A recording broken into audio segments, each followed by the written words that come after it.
All right, let's look at this next lesson here in our unit on circles. We're going to talk about inscribed angles. And when we're done here, we're going to be able to find the measures of inscribed angles. And if we can inscribe angles, we can inscribe polygons and work with those as well. So we're going to have some new vocabulary here, of course. New vocabulary. An inscribed angle, and this is an angle that's drawn in a circle. It has its vertex on the circle, and each side of the angle represents a chord of the circle. So as opposed to our central angles, where the vertex is at the center, I'll just draw a dashed line representing a central angle. A vertex angle has its, an inscribed angle has its vertex on the circle, and each side of this angle will be a chord in the circle. So, for instance, we might call this inscribed angle, A, B, C. And angle B is the vertex. So, and when we draw inscribed angles, we end up with intercepted arcs. Intercepted arc is an arc whose endpoints are on the sides of the inscribed angle, and this arc here is in the interior of that inscribed angle that's created. So these are our new terms that we're going to be working with. And we've got a new theorem we're going to jump into. Now, this theorem here is our inscribed angle theorem. And it tells us that if we have this inscribed angle ABD, you can see we've got vertex B is on the circle. Then the measure of this angle 1 is exactly 1/2 the measure of the arc it intercepts. Okay.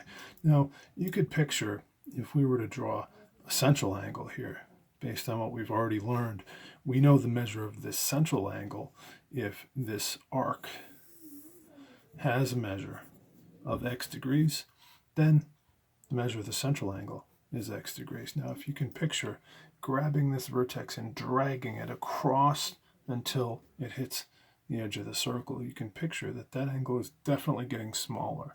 In fact, it gets smaller to the tune of exactly 1/2. So this inscribed angle is exactly 1/2 the measure of the same central angle that intercepts the same arc. Okay, so if we have an inscribed angle in a circle, it is going to have a measure that is equal to 1/2 of the arc that it intercepts. Another way of looking at it is, if we have an inscribed angle and we know the measure of that angle, then the arc it intercepts is going to be twice the measure of that angle. All right, for the rest of this unit on circles, I'm going to be doing some of the more complicated proofs of the theorems in a separate video. And you should watch those because it really makes it easier to remember these theorems. When we do inscribe angles, we end up with 3 possibilities. We could have an inscribed angle ABD where one side of the angle is actually a diameter of the circle. And we could have an inscribed angle where we straddle the center of the circle like this. And then we could have this condition 3 where we have an inscribed angle that is located entirely on one side of the circle. And in my accompanying video for this lesson, I'm going to do these 3 proofs so that we can be super comfortable with them. And hopefully it'll make it easier to remember that when you have an inscribed angle, its measure equals 1/2 the measure of the arc it intercepts. All right, knowing that, could we here find the measure of angle D? That's the first thing they want us to find. Here's angle D. You'll notice that angle D is the vertex of this angle BCD, so it's intercepting this arc right here, which has a measure of 110 degrees. So the measure of angle D is going to be 1/2 of 110 degrees, which is going to be 55 degrees. So this angle's 55 degrees. Good. Could we find the measure of arc AD? Okay, so that's this arc over here.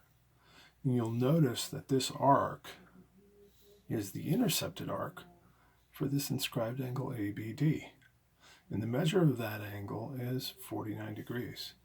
So we know that the measure of arc AD is going to be 2 times the measure of the inscribed angle, 49 degrees. So the measure of arc AD is going to be 98 degrees. Good. Let's try one more like that, and this might be a good place to pause the video if you want to try one of these on your own. So here they want us to find the measure of angle D. So angle D is an inscribed angle, and it looks like it intercepts an arc. It has a measure of 54 degrees. So the measure of angle BDC is going to be 1/2 times the measure of the arc it intercepts, half of 54 degrees. So this is going to be 27 degrees. And that looks pretty good. That looks like about a 27-degree angle. Good. Could we also find the measure of arc AD? Arc AD is right here, and you can see this is the arc that is intercepted by this inscribed angle ABD. Okay, so if the measure of arc AD is going to equal twice the measure of its inscribed angle 61 degrees, then that means the measure of arc AD is going to equal 122 degrees. So this arc right here, measure is 122 degrees. Good. All right, our next circle theorem here, circle theorem 7, tells us that if we have two inscribed angles in a circle and they intercept the same arc, then those angles have to be congruent. If they intercept the same arc or congruent arcs, then they would have to have the same measure. So here you can see that inscribed angle ABD intercepts this arc AD. We'll just highlight that in green. Okay. And this angle ACD is an inscribed angle that also intercepts the same arc. If they intercept the same arc, this arc has some measure. Let's call it, I'm going to call it 2x degrees. Okay, that's the measure of this arc. Well, then this inscribed angle ABD must be half of that. It must be x degrees. We could conclude the same thing about this inscribed angle ACD. It must have half the measure of the arc it intercepts. It must also be x degrees. If these both measure x degrees, then these two angles are congruent. Could we use that idea in this problem here where they want us to find the measure of angle R? We're looking for this angle here, PRS. Okay. Well, they give us these two expressions. This expression 9x minus 7 represents this angle Q in here, and this expression 6x plus 17 represents the measure of this angle R. So what do we know here? What have we learned? What theorems do we have that would help us come up with an equation that would help us solve for x? Because if I know x, I can plug it in here and find R. Well, you might have noticed that angle PQS intercepts this arc right here. Good. And it's funny because this angle PRS intercepts the same arc. So if they're intercepting the same arc, these two angles here must be congruent to one another. If these two angles are congruent, then I can say these two expressions must be equal to one another, and that means 9x minus 7 must equal 6x plus 17. Let's go ahead and solve that for x. We'll subtract 6x from both sides while we add 7 to both sides. And it looks like we get 3x equals 24. And you can see when we divide both sides by 3, we'll get x equals 8. Good. Now they want us to find the measure of angle R. Both of these angles actually will have the same measure, so you could plug it into either expression. But why don't we go ahead and plug it in here for angle R. 6 times 8 plus 17. 6 times 8 is 48 plus 17 gives us 65 degrees. So the measure of angle R is 65 degrees. All right, let's see if we can tackle a two-column proof using this idea. Here they give us that arc QP is congruent to arc RS. So I'm going to, of course, go ahead and restate the given information. Arc QP congruent to arc RS. Our reason that is given. And of course, always make sure to mark the given information once you've proven it or been given it. We know that arc QP, this guy, is congruent to arc RS over here. Good. And they want us to prove that triangle QCP is congruent to triangle RCS. Okay. Let's see, where would we go to prove that? Hopefully you remember from chapter 4, proving triangles congruent. We had several methods we could use. We could use side, side, side. We could use side, angle, side. We could use angle, side, angle. And we could use angle, angle, side. All 4 of those work for proving triangles congruent. All right. I see 2 angles right away that hopefully jump out at you. Anybody looking at these angles right here, our vertical angles are always congruent. So I think we can say that angle QCP is congruent to angle RCS. And the reason is vertical angles are congruent. Okay. Vertical angles are congruent. Good. Okay. So we've got one of the 3 components we need to prove these triangles congruent. What else do we have? Notice every single one of these requires at least one side. Which side are we going to pick up here? Which pair of sides do we know are congruent?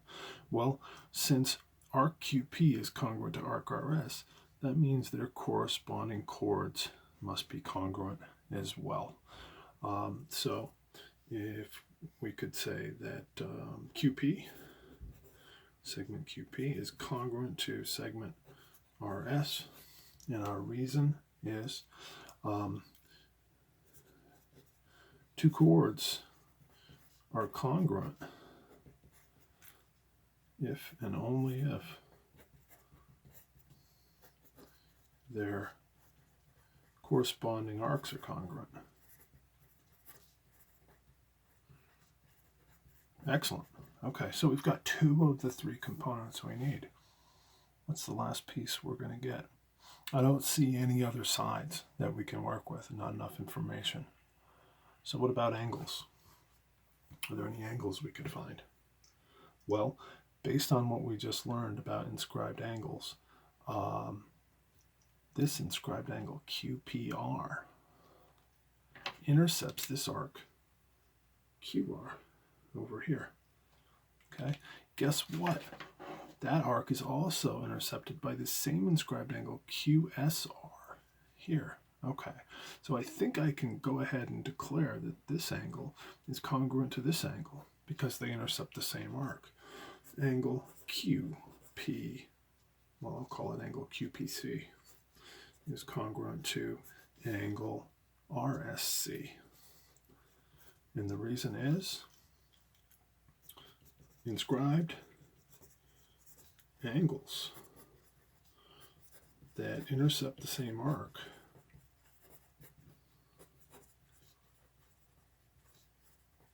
are congruent. Good. Do we have enough information now to declare? Do we have enough information to declare that we have arrived at our destination? I think we do. We can say that triangle QCP is congruent to triangle RCS. What would our reason be? Angle, angle, side.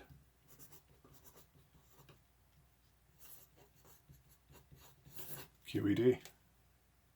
We got ourselves another circle theorem here. Circle theorem 8 tells us that if we have an inscribed angle that intercepts either a diameter or a semicircle, that inscribed angle must be a right angle. Hopefully this makes sense. If we are intercepting a semicircle, what's the measure of a semicircle? That has a measure of 180 degrees, and an inscribed angle has half the measure of its intercepted arc. So if this inscribed angle PQR intercepts this semicircle PSR, or you could say it intercepts this diameter PR, then it must be a right angle. Likewise, if you've got an inscribed angle that is 90 degrees, you can conclude that its endpoints must be sitting on a diameter or marking out a semicircle. Okay, knowing that, could we find the measure of angle M here, this angle here? They give us some expressions that represent these angles. This angle M is 7x plus 12. This angle N over here is 2x plus 6. Do we have enough information here to figure this out? Well, hopefully you notice that this angle MLN is intercepting a diameter. And therefore, I can go ahead and conclude that that is a 90-degree angle. That's free information, okay? And now it's simply a triangle problem where what do we know about the acute angles in every right triangle? The acute angles in every right triangle are always complementary. So we can say that 7x plus 12 plus 2x plus 6 must add up to 90 degrees. They're complementary. Okay, let's go ahead and combine our like terms here. I get 7x and 2x gives me 9x. 12 and 6 gives me 18 equals 90. I'll go ahead and subtract 18 from both sides. Then I get 9x equals 72. And if I divide both sides by 9, I'm going to get x equals 8. Okay, did I answer the question? Hold your horses. In order to find the measure of angle M. All right, so I'll go ahead and plug that in, 8 in for x here. 7 times 8 is 56 plus 12, and that is going to give me 68 degrees. Excellent. Let's try one more of these. Great place to pause the video if you want to try this one yourself. They want us to find the measure of angle M, this guy over here. Okay. Hopefully you recognize that since MN passes through the center of the circle, MN is the diameter, and that means this inscribed angle MLN intercepting a diameter must have half the measure of its intercepted arc. Half of 180 gives me 90 degrees. All right, now I've got a triangle I can work with because I know the two acute angles in a right triangle are always going to be complementary. So 6x minus 4 plus 10x plus 30 has got to equal 90. They have to add up to 90. Good. I can use that to solve for x. When we combine our like terms, I get 6x plus 10x is 16x. When I add negative 4 and positive 30, I get plus 26 equals 90. We can subtract 26 from both sides, and I get 16x equals, what do we get here, 64. When I divide both sides by 16, I get x equals 4. Good. So what would the measure of angle M be? Let's go ahead and plug that 4 in for x. 6 times 4 is 24 minus 4 leaves me with 20 degrees.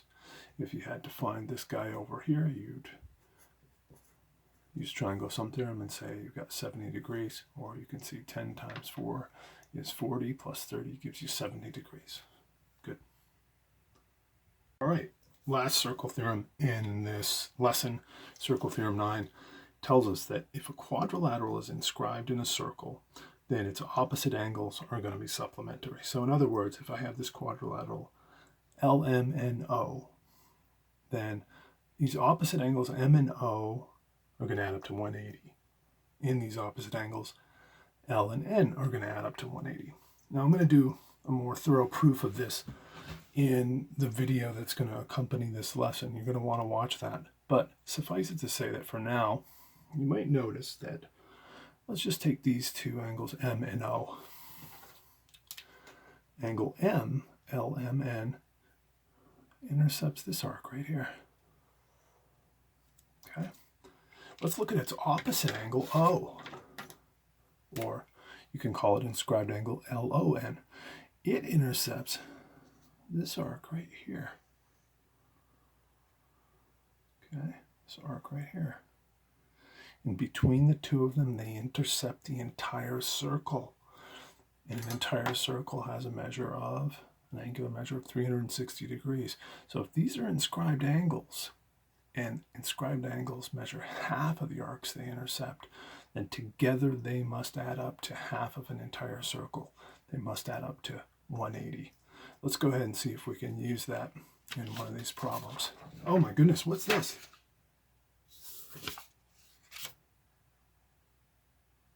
Cool. All right.